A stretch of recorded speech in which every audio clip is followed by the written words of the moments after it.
Hello नमस्कार दोस्तों, इसके ग्लोबल क्लासेस के यूट्यूब चैनल में बहुत बहुत स्वागत है। दोस्तों, आज सी टेट स्पेशल यानी कि जो आप लोगों की सी टेट की परीक्षा जो होगी 2024 में, उसके लिए बहुत ही स्पेशल क्लास लेकर आए हैं। जो कि इस सेक्शन से आप लोग को 30 प्रश्न पूछे जाते हैं और आप लोग के लिए जो 30 नंबर की जो तैयारी है आप लोग को इसी वीडियो में मैं कराऊंगा। और लगातार इसका पार्ट जो है हम आप लोगों के लिए लेकर आप लोग को परीक्षा तक लेकर आएंगे। तो दोस्तों, आप लोग बस वीडियो के अंत तक बने रहिएगा। और इतना मेहनत जो हम करते हैं आप लोग के लिए, तो चैनल पर अगर अभी तक नए हैं तो चैनल को सब्सक्राइब कर लीजिए, क्योंकि आप लोग को लगातार आप लोग की परीक्षा तक ये सेट जो है प्रैक्टिस सेट इसी तरह चलता रहेगा। और आप लोग के लिए 3 महत्वपूर्ण प्रैक्टिस सेट जो है ऑलरेडी मैं उपलब्ध आप लोग के चैनल पर करा चुका हूँ। अपने चैनल पर आप लोग के लिए 3 महत्वपूर्ण प्रैक्टिस सेट ऑलरेडी उपलब्ध करा चुका हूँ और ये चौथा आज का प्रैक्टिस सेट है। चलिए आज के पहले प्रश्न को देखते हैं बिना देर किए हुए। तो पहला प्रश्न है आप लोगों को, ये child development and pedagogy section के यानी कि बाल विकास एवं शिक्षा शास्त्र का। तो पहला ये जो है आप लोगों का, मनोविज्ञान ने सर्वप्रथम अपनी आत्मा का परित्याग किया, फिर अपने मन का और फिर अपनी चेतना का, अभी वह एक प्रकार के व्यवहार को संजोए है, कथन था। ये किसका कथन था आप लोग को बताना, ये किसका कथन था भाई। ऑप्शन है आप लोग के पास टीचनर का, कुंट का, वुडवर्थ का, मैक्स मैकडूगल का। ठीक है ना, ये मैकडूगल का। तो ये 4 ऑप्शन आप लोग के पास है। ये जो प्रश्न पूछा गया है, मनोविज्ञान ने सर्वप्रथम अपनी आत्मा का त्याग किया, फिर अपने मन का, फिर अपनी चेतना का, अभी वह एक प्रकार के व्यवहार को संजोए है, कथन किसका है। तो दोस्तों, आप लोग जो है मेरे साथ साथ ही इस प्रश्न का जो है आप लोग ऑप्शन लगाते चलिए और कमेंट बॉक्स में लिखते चलिए कि कौन प्रश्न का कौन जवाब होगा, ताकि अंत में आप लोग ये काउंट करके बता सकें कि 30 में से कितना मार्क्स आप लोग को आ रहा है। तो इस प्रश्न का जो आप लोग को दोस्त उत्तर हो जाएगा, ये 6 हो जाएगा। सी जो हो जाएगा ना, ये वुडवर्थ जो हो जाएगा, वुडवर्थ का ये कथन है, ये वुडवर्थ का कथन है। ठीक है, चलिए नेक्स्ट प्रश्न की ओर चलेंगे। नेक्स्ट प्रश्न, दूसरा नंबर प्रश्न देखिए, इनमें से कौन सा विकास का एक सिद्धांत नहीं है, पूछ रहा है। ठीक है ना, विकास का सिद्धांत नहीं है। ऑप्शन है, विकास केवल संस्कृति से शासित और निर्धारित होता है, विकास जीवन पर्यंत होता है, विकास वंशाक्रम और पर्यावरण दोनों से प्रभावित होता है, विकास संशोधन योग्य होता है। ठीक है ना, ये विकास संशोधन योग्य होता है। तो इन 4 ऑप्शनों में से कौन सा ऑप्शन जो हो जाएगा, ये विकास का सिद्धांत इसमें से ये नहीं है। तो दोस्तों, ये जो ऑप्शन 1 है ना, यानी कि विकास केवल संस्कृति से शासित और निर्धारित निर्धारित होता है, ये ऑप्शन बिल्कुल गलत है। बाकी विकास जीवन पर्यंत होता है, ये सब कोई जानता है। विकास वंशाक्रम और पर्यावरण दोनों से प्रभावित होता है, ये भी बात सही है। विकास संशोधन योग्य होता है, ये भी बातें सही हैं।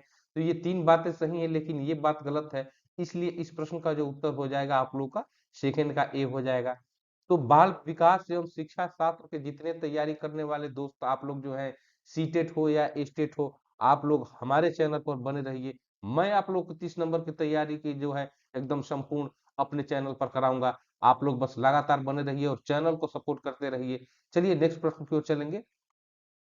नेक्स्ट प्रश्न, तीसरा नंबर प्रश्न है कि अपनी कक्षा के बच्चों को और उनकी अपनी अवधारणाओं को बदलने में आप किस प्रकार सहायता करेंगे। अपनी कक्षा के बच्चों को उनकी अपनी अवधारणाओं को बदलने में आप किस प्रकार की सहायता करेंगे। ऑप्शन है, यदि बच्चों की अवधारणाएं गलत हो तो उन्हें दंड देकर, तथ्यात्मक जानकारी देकर, अवधारणाओं के बारे में बच्चों को अपनी समझ को व्यक्त करने का अवसर देकर, डी है बच्चों को सूचनाएं लिखाकर उन्हें याद करने को कहकर। ये 4 ऑप्शन आप लोग के पास दिए गए हैं। इन 4 ऑप्शनों में से सबसे बेस्ट ऑप्शन कौन सा होगा, इस प्रश्न के लिए आप लोग को ये बताना है। दोस्त मेरे, आप लोग के लिए मैं बहुत ज्यादा समय नहीं दूंगा, क्योंकि आप लोग को परीक्षा जो है अब 1 महीना से भी कम समय बच गया है। अब इसलिए आप लोग लगातार आप लोग प्रैक्टिस सेट लगाते रहिए। तो इस प्रश्न का उत्तर जो हो जाएगा आप लोग को, ये बी हो जाएगा। ठीक है ना, ये तथ्यात्मक जानकारी देकर जो है ये अवधारणाओं को बदल सकते हैं। ठीक है ना, चलिए नेक्स्ट प्रश्न की ओर चलेंगे।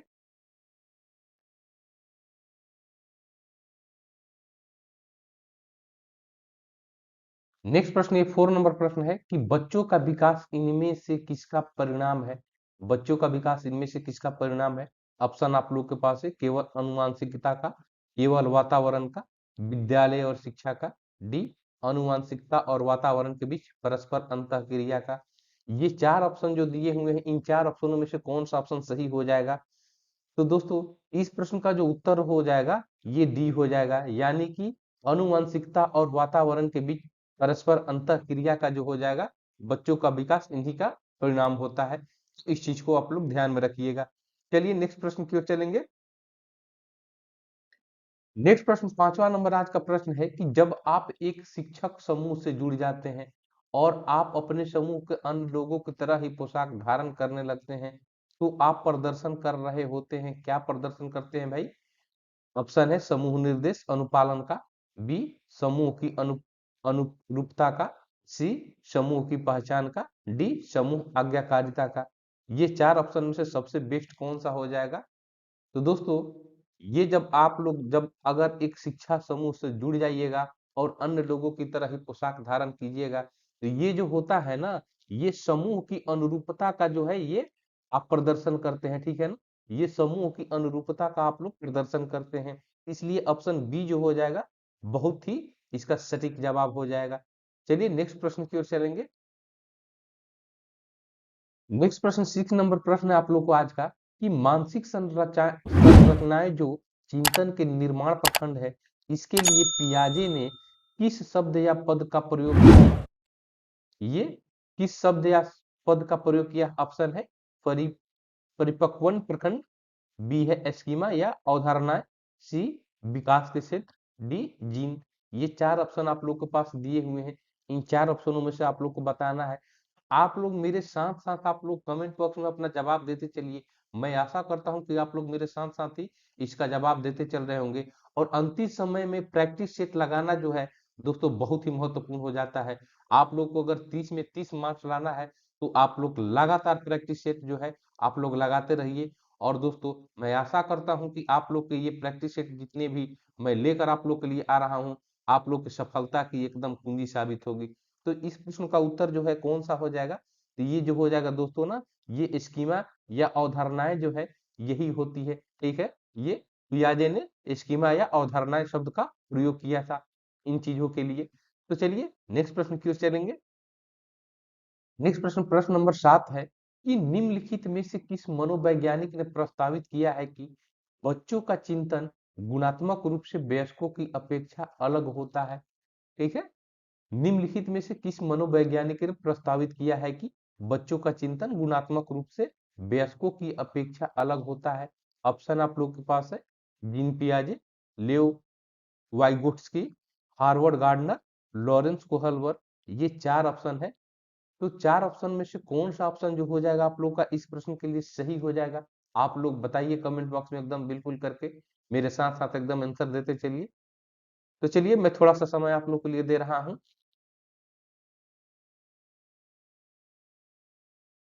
दोस्तों इस प्रश्न का जो जवाब हो जाएगा ना, ये वाइगोट्स्की जो हो जाएगा ना, ये इस प्रश्न का बिल्कुल सही जवाब हो जाएगा, ठीक है ना। ये वाइगोट्स्की जो हो जाएगा ये बिल्कुल इस प्रश्न का सही जवाब हो जाएगा। चलिए नेक्स्ट प्रश्न की ओर हम लोग चलेंगे। नेक्स्ट प्रश्न 8 नंबर आज का 8वां नंबर प्रश्न है कि शिक्षा में अवरोधन का तात्पर्य है। ऑप्शन है बालक का विद्यालय में न जाना, बालक का विद्यालय में प्रवेश न होना, किसी बालक का एक वर्ष से अधिक समय तक एक ही कक्षा में रहना, बालक द्वारा विद्यालय छोड़ देना। तो शिक्षा में अवरोधन का क्या तात्पर्य होता है? इन चार ऑप्शनों में से बेस्ट इसका आंसर कौन सा होगा? आप लोग बताइए इसको, एकदम जल्दी जल्दी बताइए। तो दोस्त मेरे, ये शिक्षा में अवरोधन के लिए देखिए ये ऑप्शन सी जो है ना, किसी बालक का एक वर्ष से अधिक समय तक एक ही कक्षा में रहना जो होता है ना, ये शिक्षा में अवरोधन का तात्पर्य होता है, ठीक है। ये शिक्षा में अवरोधन का तात्पर्य होता है।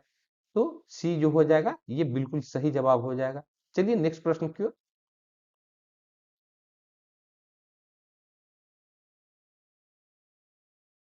बहुत ही महत्वपूर्ण प्रश्न दोस्तों, देखिए ये आज का 9 नंबर प्रश्न है कि बुद्धि लब्धि कह लीजिए या आईक्यू कह लीजिए कि अवधारणा दी गई थी, किसके द्वारा दी गई थी? बुद्धि लब्धि या आईक्यू की जो अवधारणा दी गई थी, ये किसके द्वारा दी गई दोस्तों? ऑप्शन है स्टर्न के द्वारा, टर्मैन के द्वारा, गैल्टन गैल्टन के द्वारा, बीने के द्वारा। तो स्टर्न, टर्मेन, गैल्टन, बी ये 4 ऑप्शन में से कौन सा ऑप्शन जो हो जाएगा, ये बुद्धिलब्धि या आईक्यू की अवधारणा किनके द्वारा दी गई इन चारों में से? तो इस प्रश्न का जो जवाब हो जाएगा, जो दोस्त ये ऑप्शन ए समझ रहे हैं, यानी कि स्टर्न के द्वारा, बिल्कुल आप सही हैं। आप लोग की तैयारी एकदम बिल्कुल सही चल रही है। तो आप लोग जो तैयारी की, जो आप लोग परख जो है अपने आप खुद कर सकते हैं प्रैक्टिस सेट लगाकर। जितने प्रश्न है 30 में से अगर आप लोग 25 प्लस कर रहे हैं, तो आप लोग समझ लीजिए कि आप लोग की चाइल्ड डेवलपमेंट एंड पेडागोगी की जो सेक्शन है, यानी कि बाल विकास एवं शिक्षा शास्त्र का जो सेक्शन है, वो आप लोग का बहुत मजबूत है, ठीक है ना? और दोस्तों, आप लोग के लिए इसके ग्लोबल क्लासेस लगातार प्रैक्टिस सेट लेकर आप लोग के लिए, आप लोग की परीक्षा तक लेकर मैं आप लोग के लिए लेकर आता रहूंगा। तो दोस्त मेरे, अगर अभी तक आप हमारे चैनल पर नए हैं, तो चैनल को सब्सक्राइब कर लीजिए, क्योंकि इसी तरह की महत्वपूर्ण वीडियो लगातार मैं आप लोग को अपने चैनल पर लाता हूं। अगर आप लोग को और किसी सब्जेक्ट का चाहिए, वो भी आप लोग कमेंट बॉक्स में जरूर बेझिझक लिखिए, मैं आप लोग के लिए वो क्लासेस जो है उपलब्ध करा दूंगा। तो चलिए नेक्स्ट प्रश्न की ओर चलेंगे हम लोग। नेक्स्ट प्रश्न 10वां नंबर प्रश्न है कि एक छात्र पढ़ रहा है, उसका नाम लेकर किसी ने बुलाया, निम्न में से किस संवेदना द्वारा वह छात्र अपनी अनुक्रिया प्रकट करेगा? ऑप्शन है स्पर्श संवेदना, बी ध्वनि संवेदना, सी दृष्टि संवेदना, डी प्रत्यक्ष संवेदना। ये 4 ऑप्शन जो है, वो 4 ऑप्शनों में से कौन सा ऑप्शन सही हो जाएगा? तो दोस्तों, जब किसी भी, आप लोग खुद अगर कभी पढ़े होंगे क्लास में, अगर छोटे बच्चे होंगे, चाहे ऐसे भी आप लोग स्टैंडर्ड क्लास में भी, अपर क्लासेज में भी, तो आप लोगों को अगर कोई छात्र पढ़ रहा है, उसका नाम लेकर कोई बुलाया, तो आप संवेदना कैसे प्रकट करेंगे? वो बोल रहा है तो आप भी बोलकर ही करेंगे ना। तो वो जो हो जाता है, वो आप लोग को ध्वनि संवेदना हो जाता है। यानी कि इस प्रश्न का जो सही जवाब हो जाएगा, वो ध्वनि संवेदना हो जाएगा। ऑप्शन बी जो हो जाएगा, वो बिल्कुल सही जवाब हो जाएगा। क्योंकि स्पर्श करके तो बोलेंगे नहीं, स्पर्श तो अगल बगल अगर कोई रहेगा तब कर सकते हैं। दृष्टि संवेदना, आंख में आंख मिलाना बहुत ज्यादा दूर तक थोड़े कर सकते हैं। अप्रत्यक्ष संवेदना भी नहीं कर सकते, यानी कि ध्वनि संवेदना जो हो जाएगा, इस प्रश्न के लिए बिल्कुल सही जवाब हो जाएगा। चलिए नेक्स्ट प्रश्न की ओर चलेंगे दोस्तों। नेक्स्ट प्रश्न यहाँ पर 11 नंबर प्रश्न है कि कक्षा में परिचर्चा के दौरान एक शिक्षक प्राय लड़कियों की तुलना में लड़कों पर, देखिए यहाँ पर थोड़ा सा टाइपिंग में मिस्टेक हो गया है, लड़कों पर अधिक ध्यान देता है, यह किसका उदाहरण है? कक्षा में परिचर्चा के दौरान एक शिक्षक प्रायः लड़कियों की तुलना में लड़कों पर अधिक ध्यान देता है, यह किसका उदाहरण है दोस्त? ये ऑप्शन आप लोग को बताना है। ऑप्शन ए है जेंडर पक्षपात, बी जेंडर पहचान, सी जेंडर संबद्धता, डी जेंडर समरूपता। ये 4 ऑप्शन जो है, इनमें से कौन सा हो जाएगा? तो दोस्त, ये प्रश्न पढ़कर ही आप लोग को लग जाता है कि इस प्रश्न का जो सटीक उत्तर होगा, ये ए हो जाएगा। यानी कि इसको जेंडर बायसनेस कहते हैं, या इंग्लिश में जेंडर बायसनेस, या हिंदी में जेंडर पक्षपात कह लीजिए, ठीक है ना? ये आप लोग को जेंडर बायसनेस का एग्जाम्पल होता है। अगर कक्षा में परिचर्चा हो रही किसी बात पर, लड़कियों की अपेक्षा लड़कों पर अधिक ध्यान देना, ये जेंडर पक्षपात कहलाता है। चलिए, इस प्रश्न को आशा करता हूं कि आप लोग बिल्कुल समझ गए होंगे। चलिए नेक्स्ट प्रश्न की ओर चलेंगे। नेक्स्ट प्रश्न देखिए, आज का 12वां नंबर प्रश्न है कि बालकों में व्यक्तिगत भिन्नता के लिए निम्न में से कौन सा कारक जिम्मेवार है? ये बालकों में व्यक्तिगत भिन्नता के लिए निम्न में से कौन सा कारक जिम्मेदार है? ऑप्शन है माता पिता की मनोवृत्ति, बी बुद्धि, सी नस्ल, डी स्थान। ये 4 ऑप्शन जो है, ये 4 ऑप्शन में से कौन सा ऑप्शन सही हो जाएगा? तो दोस्तों, ये 4 ऑप्शन में से जो ये बी जो हो जाएगा ना, ये बालकों में व्यक्तिगत भिन्नता के लिए जो होता है, ये बुद्धि जो होता है, ये जिम्मेवार होता है। तभी आप लोग व्यक्तिगत भिन्नता जो है, आप लोग उसको जस्टिफाई कर सकते हैं, ठीक है? तो बुद्धि जो हो जाएगा, ये बिल्कुल सही जवाब हो जाएगा। दोस्तों, आप लोग को आज का क्लास कैसा लग रहा है, आप लोग कमेंट बॉक्स में जरूर लिखिएगा, ठीक है? और आप लोग के लिए मैं फिर से कह दे रहा हूँ कि आप लोग के लिए रेगुलर ये जो क्लासेस जो है, आप लोग को इसी चैनल पर आप लोग को मिलते रहेगा। भले ही थोड़ा सा एग्जैक्ट आप लोग को इसी समय नहीं, लेकिन आप लोग दिन में एक बार जरूर देख लीजिएगा, आप लोग के लिए क्लासेस जो है बिल्कुल उपलब्ध रहेंगी इस प्रैक्टिस सेट को, ठीक है? चलिए नेक्स्ट प्रश्न की ओर चलेंगे। प्रश्न 13 नंबर है, देखिए यहाँ पर कि शिक्षार्थी की अभिरुचि एवं अभिक्षमता के बारे में वैध एवं विश्वसनीय निष्कर्ष पर पहुंचने की विधि है, ठीक है? ये शिक्षार्थी की अभिरुचि एवं अभिक्षमता के बारे में वैध एवं विश्वसनीय निष्कर्ष पर पहुंचने की विधि क्या होती है? ऑप्शन है वस्तुनिष्ठ प्रेक्षण विधि, बी अंतर्निरीक्षण प्रेक्षण विधि, ये अंतर्निरीक्षण विधि, सी प्रयोगात्मक विधि, डी सभी विकल्प सही हैं। ये 4 ऑप्शन है और इन 4 ऑप्शनों में से आप लोग को बताना है कौन सा सही है। तो दोस्तों ये ऑप्शन डी जो हो जाएगा ना, ये बिल्कुल सही जवाब है, ठीक है ना। तो शिक्षार्थी की अभिरुचि एवं अभिक्षमता के बारे में विश्वसनीय निष्कर्ष, एक वैलिड आप लोग निष्कर्ष पर कब पहुंच सकते हैं?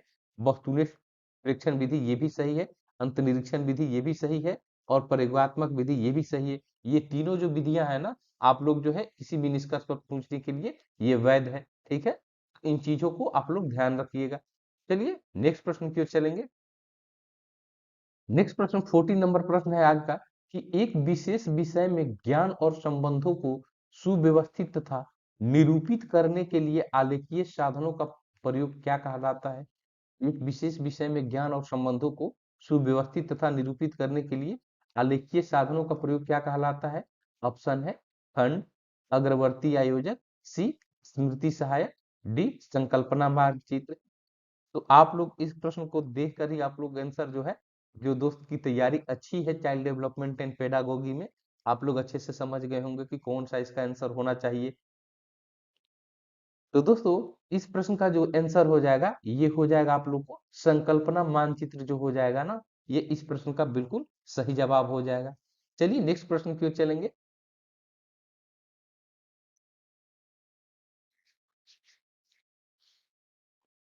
15 नंबर आज का प्रश्न है। देखिए आज का 15 नंबर प्रश्न कर लिए हम लोग और 15 यानी कि पूरे 30 क्वेश्चन जो है आप लोग को इस वीडियो में हम लोग करेंगे और 30 का ही आप लोग का जो सेक्शन जिस तरह आप लोग की परीक्षाओं में पूछे जाते हैं बिल्कुल उसी तरह हम लोग करेंगे। तो 15वां नंबर आज का प्रश्न है कि किशोरावस्था बड़े संघर्ष, तनाव, हमला और विरोध की अवस्था है, यह कथन किसका है? ठीक है, ये बहुत ही महत्वपूर्ण प्रश्न है दोस्तों कि किशोरावस्था बड़े संघर्ष, तनाव, हमला और विरोध की अवस्था है, यह कथन किसका है? ऑप्शन स्टेनले हॉल, जर्सील्ड, प्रो एंड क्रो, सिम्पसन। ये 4 ऑप्शन दिए गए हैं। इन 4 ऑप्शनों में से कौन सा ऑप्शन सही होगा? इस प्रश्न के लिए आप लोग को बताना है। दोस्तों ये जो हो जाएगा ना, किशोरावस्था बड़े संघर्ष, तनाव, हमला और विरोध की अवस्था, ये स्टेनले हॉल द्वारा जो है ये कहा गया था, ठीक है ना। स्टेनले हॉल के द्वारा ये इन्हीं का कथन है। चलिए नेक्स्ट प्रश्न की ओर चलेंगे। प्रश्न 16 नंबर बहुत ही इंपॉर्टेंट प्रश्न दोस्तों, बहुत ही महत्वपूर्ण प्रश्न कि मूल्यांकन पद्धतियों का लक्ष्य होना चाहिए। ऑप्शन है विद्यार्थियों को नामांकित करना, योग्यता आधारित समूहों में विद्यार्थियों को विभाजित करना, विद्यार्थियों की जरूरतों एवं आवश्यकताओं की पहचान करना, पुरस्कार वितरण हेतु उच्च अंक प्राप्त करने वाले विद्यार्थियों की पहचान करना। तो थोड़ा सा आप लोग इस पर दिमाग लगाइएगा ना, आप लोग तुरंत इस आंसर पर पहुंच जाइएगा। जब भी किसी क्लास में आप लोग मूल्यांकन पद्धतियों का जो आप लोग प्रयोग करते हैं तो उसका लक्ष्य यही होना चाहिए ना कि विद्यार्थियों की जरूरतों एवं आवश्यकताओं की पहचान करना। यानी कि अगर वो बच्चा जो अच्छा नहीं कर रहा है, उसकी क्या जरूरत है, उसको क्या आवश्यकता है, क्या एक्स्ट्रा क्लास देकर उसको पूरा किया जा सकता है या किसी और चीज की जरूरत है। तो इस चीज की पहचान करना ही मूल्यांकन पद्धतियों का लक्ष्य होना चाहिए, न कि किसी पुरस्कार वितरण करके। अगर पुरस्कार वितरण करके उच्च अंक वाले प्राप्त विद्यार्थियों को करेंगे तो दोस्तों वो अन्य विद्यार्थियों में जो है इसका गलत प्रभाव चलेगा।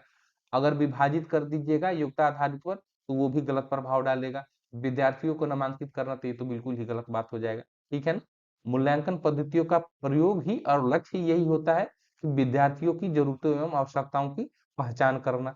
चलिए नेक्स्ट प्रश्न की ओर चलेंगे। आशा करता हूं कि ये प्रश्न आप लोग बिल्कुल समझ गए होंगे। नेक्स्ट प्रश्न नंबर 17 है कि बहुविकल्पी प्रश्न बच्चों की योग्यता का आकलन करते हैं। बहुविकल्पी प्रश्न बच्चों की योग्यता का आकलन करते हैं। ऑप्शन है सही उत्तर की व्याख्या करने में, सही उत्तर की पहचान करने में, सही उत्तर का प्रत्याशर्मण करने में, सही उत्तर का निर्माण करने में। ये 4 ऑप्शन में से कौन सा ऑप्शन सही हो जाएगा? बहुविकल्पी प्रश्न दोस्तों, ठीक है ना, यानी कि मल्टीपल, जिसमें मल्टीपल चॉइस जो क्वेश्चन होते हैं, ये बहुविकल्पी प्रश्न की इसमें बच्चों की योग्यता का आकलन कैसे हम लोग करते हैं? तो देखिए ऑप्शन सी जो हो जाएगा ना, ये बिल्कुल सही जवाब हो जाएगा। आप लोग के लिए, यानी कि सही उत्तर का ये प्रत्यास्मरण करने में जो है ये बहुविकल्पीय प्रश्न का जो है योग्यता का ये आकलन करते हैं। ठीक है, चलिए नेक्स्ट प्रश्न की ओर चलेंगे। प्रश्न 18 नंबर है, देखिए यहाँ पर एक प्राथमिक कक्षा में शिक्षक को छात्रों को प्रश्न पूछने के लिए क्या करना चाहिए? ऑप्शन 4 दिए हुए हैं। एक प्राथमिक शिक्षा में यानी कि प्राइमरी जो क्लासेज होती हैं, उसमें किसी टीचर को छात्रों को प्रश्न पूछने के लिए ऑप्शन है प्रोत्साहित करना चाहिए, हतोत्साहित करना चाहिए, अनुमति नहीं देनी चाहिए और प्रश्न पूछने पर सजा देनी चाहिए। इन 4 ऑप्शनों में से कौन-सा ऑप्शन सही हो जाएगा? तो दोस्तों ये हो जाएगा ना, ये अगर कोई प्राथमिक कक्षा में आप लोग शिक्षक हैं, तो अगर कोई छात्र प्रश्न पूछ रहा है, तो उसके लिए उसको प्रोत्साहित करना चाहिए, ना कि हतोत्साहित करना चाहिए, ठीक है ना? उसको प्रोत्साहन देना चाहिए कि हाँ भाई तुम और प्रश्न पूछ सकते हो। इससे उसमें क्या होगा ना, तो उसमें एक चीज़ डेवलप कर जाएगा कि वो बेझिझक जो है, कई चीज़ों को जो उसके मन में जो छोटे नन्हे-नन्हे बच्चे होते हैं, वो जितने भी उनके मन में डाउट होते हैं, वो बिल्कुल क्लियर होते जाते हैं, ठीक है? तो इन चीज़ों को आप लोग ध्यान रखिएगा, ये यही होता है, ठीक है? नेक्स्ट प्रश्न की ओर चलेंगे। नेक्स्ट प्रश्न 19 नंबर है। देखिए यहाँ पर आप लोग को एक अधिनियम से पूछ दिया गया है, आप लोग इसको बताइए कि निम्नलिखित संरचनाओं में से शिक्षा का अधिकार अधिनियम 2009 किसकी वकालत करता है? ये शिक्षा का अधिकार अधिनियम 2009 जो है किसकी वकालत करता है? ऑप्शन है एकीकृत शिक्षा, बी समावेशी शिक्षा, सी पृथक्करण, डी मुख्यधारा शिक्षा। तो दोस्तों जैसे ही आप लोग समावेशी शिक्षा के बारे में पढ़े होंगे, तो यही जो होता है शिक्षा का अधिकार अधिनियम 2009 का जो ये वकालत जो है ये समावेशी शिक्षा का ही करता है, ठीक है ना? समावेशी शिक्षा का ही करता है। तो लगातार आप लोग अगर प्रश्नों का सही जवाब देते चल रहे हैं, तो आप लोग के लिए मैं बता दूं कि आप लोग की चाइल्ड डेवलपमेंट एंड पेडागोगी का जो सेक्शन है बहुत ही मजबूत है, यानी कि बाल विकास एवं शिक्षा का शास्त्र का जो ये सेक्शन है, यानी कि 30 नंबर जो प्रश्न पूछे जाते हैं आप लोग को कहीं नहीं जाने वाले हैं। और जो लोग नहीं कर रहे हैं उनके लिए तो मैं प्रैक्टिस सेट करा ही रहा हूँ, लगातार प्रैक्टिस सेट करा रहा हूँ। बस आप लोग वीडियो के अंत तक बने रहिएगा, और चैनल पर नए हैं तो चैनल को सब्सक्राइब कर लीजिएगा, और अपने दोस्तों को भी इन जो क्लास जो है इसको शेयर कर दीजिए ताकि वो लोग भी इसका लाभ उठाएं। चलिए नेक्स्ट प्रश्न की ओर चलेंगे। नेक्स्ट प्रश्न 20 नंबर आज का प्रश्न है कि निम्नलिखित में से कौन सी विशेषता आंतरिक रूप से यानी कि अभिप्रेरित बच्चों के लिए सही नहीं है? ये नहीं है पूछ रहा है दोस्तों, ये चीज ध्यान रखिएगा। कौन सी विशेषता आंतरिक रूप से अभिप्रेरित बच्चों के लिए सही नहीं है? ऑप्शन, उन्हें कार्य करने में आनंद आता है, वे कार्य करते समय उच्च स्तर की ऊर्जा प्रदर्शित करते हैं, वे चुनौती भरी कार्यों को पसंद करते हैं, ये हमेशा सफल होते हैं। तो ये आंतरिक रूप से अभिप्रेरित बच्चों के लिए कौन सा सही नहीं है, ये बताना है आप लोग को। तो दोस्तों ये जो डी हो जाएगा ना, ये सही नहीं है। ये हमेशा सफल होते हैं, ये बातें जो हैं ये बिल्कुल सही नहीं है, ठीक है ना? ये आंतरिक रूप से अभिप्रेरित बच्चों के लिए ये सही नहीं है। चलिए नेक्स्ट प्रश्न की ओर चलेंगे। प्रश्न 21 है यहाँ पर, देखिए कि शिक्षण हेतु मानसिक उद्वेलन प्रतिमान का प्रयोग निम्न में से किसके सुधार के लिए किया जाता है?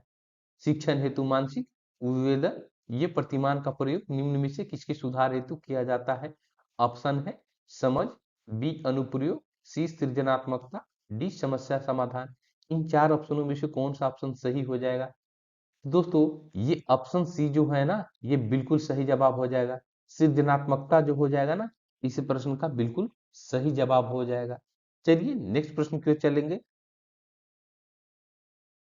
नेक्स्ट प्रश्न 22 है कि प्रतिभाशाली विद्यार्थी ऑप्शन है स्वभाव के अंतर्मुखी होते हैं, अपनी आवश्यकताओं को दृढ़तापूर्वक कह नहीं पाते हैं, अपने निर्णयों में आत्मनिर्भर होते हैं, शिक्षकों से स्वतंत्र होते हैं। तो कोई भी प्रतिभाशाली अगर स्टूडेंट है, विद्यार्थी है, तो उसका क्या होता है भाई, इसमें से कौन सा ऑप्शन सही हो जाएगा? तो ये जो ऑप्शन सटीक जो हो जाएगा ना, वो अपने निर्णयों में जो है ना दोस्त, वो आत्मनिर्भर होते हैं, ठीक है ना? ये शिक्षकों से स्वतंत्र हो जाएंगे तो बिल्कुल गलत हो जाएगा भाई। जब शिक्षक से ही स्वतंत्र हो जाएगा तो वो पढ़ेगा किससे? आवश्यकताओं को दृढ़ता पूर्वक नहीं कह पाता है, बिल्कुल कहेगा भाई। जो प्रतिभाशाली विद्यार्थी होगा बिल्कुल कहेगा। और स्वभाव का अंतर्मुखी होते हैं, ये भी ऑप्शन जो है ये सटीक नहीं है, ठीक है ना। यानी कि कोई भी प्रतिभाशाली विद्यार्थी है, उसका महत्वपूर्ण गुण जो होता है वो अपने निर्णयों में जो है वो आत्मनिर्भर होता है, ठीक है ना। वो सेल्फ डिपेंडेंट होता है अपने निर्णयों में, ठीक है। चलिए नेक्स्ट प्रश्न की ओर चलेंगे। नेक्स्ट प्रश्न 23। देखिए इस टाइप के भी प्रश्न आप लोग को परीक्षाओं में बार बार पूछे जाते हैं, ठीक है ना। ये डिसलेक्सिया का संबंधित है। डिसलेक्सिया के बारे में जो है ऑप्शन है पढ़ने संबंधित समस्या से, गणित कौशल संबंधी समस्या से, लेखन संबंधी समस्या से, वाक क्षमता संबंधी विकार से। तो डिसलेक्सिया के बारे में आप लोग को बताना है। बहुत ही महत्वपूर्ण प्रश्न है दोस्तों, और कई बार आप लोग को सीटेट में भी और स्टेट में भी, ये कई राज्यों के स्टेट में इस प्रश्न को पूछा गया है। तो इस प्रश्न का सही जवाब ये हो जाएगा कि पढ़ने संबंधित समस्या से संबंधित जो है ये डिसलेक्सिया जो है पढ़ने संबंधित समस्या से संबंधित है। तो 23 का जो है ये ए जो हो जाएगा बिल्कुल सही जवाब हो जाएगा। चलिए नेक्स्ट प्रश्न की ओर चलेंगे। नेक्स्ट प्रश्न 24 नंबर है कि सीखने की परिघटना में निम्नलिखित में से कौन सा आवश्यक घटक नहीं है, ठीक है ना। ये सीखने की परिघटना में निम्नलिखित में से कौन सा आवश्यक घटक नहीं है। ऑप्शन है अधिगमकर्ता, बी आंतरिक व्यवस्था, सी प्रेरक, डी शिक्षक। ये चार ऑप्शन में से कौन सा ऑप्शन सही हो जाएगा आप लोग के लिए, ये बताइए जल्दी से। तो सीखने की परिघटना में कौन सा आवश्यक घटक नहीं है, तो दोस्तों ये ऑप्शन डी जो हो जाएगा ना, ये बिल्कुल इस प्रश्न के लिए सही जवाब हो जाएगा। सीखने की परिघटना में कोई आवश्यक सबसे बड़ा चीज जो है ये शिक्षक जो है, ये कोई जरूरी नहीं है। सीख बच्चा कहीं भी सीख सकता है, घर में सीख सकता है, बाहर अपने समाज से सीख सकता है, अपने आने वाली पीढ़ियों से सीख सकता है, तो कैसे भी सीख सकता है, ठीक है ना। ये आवश्यकता नहीं है, इसका मतलब ये नहीं है कि शिक्षक की बिल्कुल आवश्यकता नहीं है। इस प्रश्न के संदर्भ में जो है शिक्षक आवश्यक घटक नहीं है, ठीक है। इस चीज को ध्यान रखिएगा, ठीक है ना। इस प्रश्न के संदर्भ में ये शिक्षक जो है आवश्यक घटक नहीं है। चलिए नेक्स्ट प्रश्न की ओर चलेंगे। नेक्स्ट प्रश्न आप लोग को 25 नंबर है कि बच्चों में नैतिकता की स्थापना के लिए सर्वोत्तम मार्ग है। अगर बच्चों में नैतिकता डेवलप करना है तो सर्वोत्तम मार्ग क्या हो सकता है। उन्हें धार्मिक पुस्तकें पढ़ाना, शिक्षक का आदर्श रूप में व्यवहार करना, उनका मूल्य शिक्षा पर मूल्यांकन करना, उन्हें प्रातःकालीन सभा में उपदेश देना। तो बच्चों में नैतिकता का डेवलपमेंट है दोस्तों, ये जो है आप लोग को शिक्षक को सबसे पहले मॉडल रूप में जो है वो अपने आप को एक आदर्श रूप में जो व्यवहार को परिचय दे कक्षाओं में, तभी बच्चों में जो है नैतिकता की स्थापना का ये सर्वोत्तम मार्ग हो सकता है। तो शिक्षक का आदर्श रूप में व्यवहार करना ही बच्चों के नैतिकता को डेवलप करता है, और यही सबसे बेस्ट जो आप लोग को जो है ये नैतिकता डेवलप करने के लिए है। तो ऑप्शन बी जो हो जाएगा ना, ये बिल्कुल सही जवाब हो जाएगा, ठीक है। चलिए नेक्स्ट प्रश्न की ओर चलेंगे। नेक्स्ट प्रश्न 26 नंबर प्रश्न है आज का कि जब भी शिक्षार्थियों को समूह में किसी समस्या पर चर्चा का अवसर दिया जाता है तब उसके सीखने का वक्र क्या होता है। स्थिर रहता है, अवनत रहता है, समान रहता है, बेहतर होता है। ये चार ऑप्शन दिए गए हैं। अब प्रश्न है आप लोग को, मैं फिर से पढ़ दे रहा हूं कि जब शिक्षार्थियों को समूह में किसी समस्या पर चर्चा का अवसर दिया जाता है तब उसके सीखने का वक्र कैसा होता है, ये बताइए आप लोग।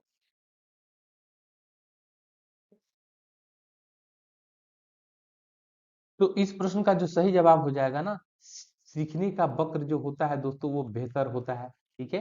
वो सीखने सीखने का वक्र जो होता है ना वो बेहतर होता है। चलिए नेक्स्ट प्रश्न की ओर चलेंगे। नेक्स्ट प्रश्न 27 नंबर है। आप लोग एकदम, मैं आशा करता हूं कि आप लोग की सीटेट की तैयारी जो है बिल्कुल अच्छी चल रही होगी, और मैं आप लोग के लिए पहले से ही शुभकामना देता हूं कि आप लोग अच्छा करें, बिल्कुल अपने परीक्षा में जो है अच्छा करें। जो लोग अच्छा नहीं किए हुए हैं अपना जो है बिल्कुल क्वालिफाई हो इसमें, ताकि आप लोग जो है आने वाली परीक्षाओं में टीचर की जो भर्ती होती है उसमें बैठ सके अच्छे से, ठीक है। तो ये 27 नंबर आज का प्रश्न है आप लोग को दोस्तों कि शिक्षण विधि का चयन करते समय निम्न में से किसको ध्यान रखने की आवश्यकता नहीं है। शिक्षण विधि का चयन करते समय निम्न में से किसको ध्यान में रखने की आवश्यकता नहीं है। ऑप्शन है व्यक्तिगत भेद, अभिभावकों की पृष्ठभूमि, विद्यार्थियों की मानसिक स्तर, सी विषय की विशिष्ट प्रकृति।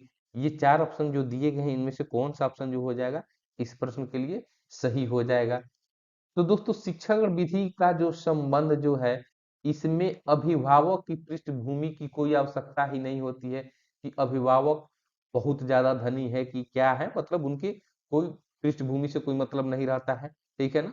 शिक्षण विधि का चयन करते समय ये बिल्कुल ध्यान में नहीं रखना चाहिए कि वो बच्चा कैसे फैमिली से बिलोंग करता है, उसके पिता शिक्षित है या अशिक्षित है, इन चीजों को ध्यान नहीं, सबको आप लोग समान शिक्षा देना है। इस चीज पर जो है ये ये व्यक्तिगत भेद, मानसिक स्तर और ये विशिष्ट प्रकृति, इन सब पर ध्यान दिया जाता है। लेकिन ये जो चीज है ना पृष्ठभूमि, ये पृष्ठभूमि का जो अभिभावकों को पृष्ठभूमि पर ध्यान नहीं दिया जाता है। तो इसलिए ऑप्शन बी जो हो जाएगा इस प्रश्न के लिए बिल्कुल सही जवाब हो जाएगा। चलिए नेक्स्ट प्रश्न की ओर चलेंगे। 28 नंबर प्रश्न है आज का कि समस्या समाधान में लक्ष्य प्रवणता यानी कि गोल ग्रेडियंट के समतय को किसने प्रस्तावित किया था। ये गोल ग्रेडियंट जो है किसने प्रस्तावित किया था दोस्तों। ऑप्शन है हल, कैंडलर, कोहलर, ब्रिक। ये चार ऑप्शन आप लोग के है। तो इन चार ऑप्शनों में से कौन सा ऑप्शन सही हो जाएगा। तो दोस्तों ये जो ऑप्शन ए जो हो जाएगा ना, ये हल के द्वारा कहा गया है, ठीक है ना। ये लक्ष्य प्रवणता यानी कि गोल ग्रेडियंट जो है ये हल के द्वारा प्रस्तावित किया गया था, ठीक है।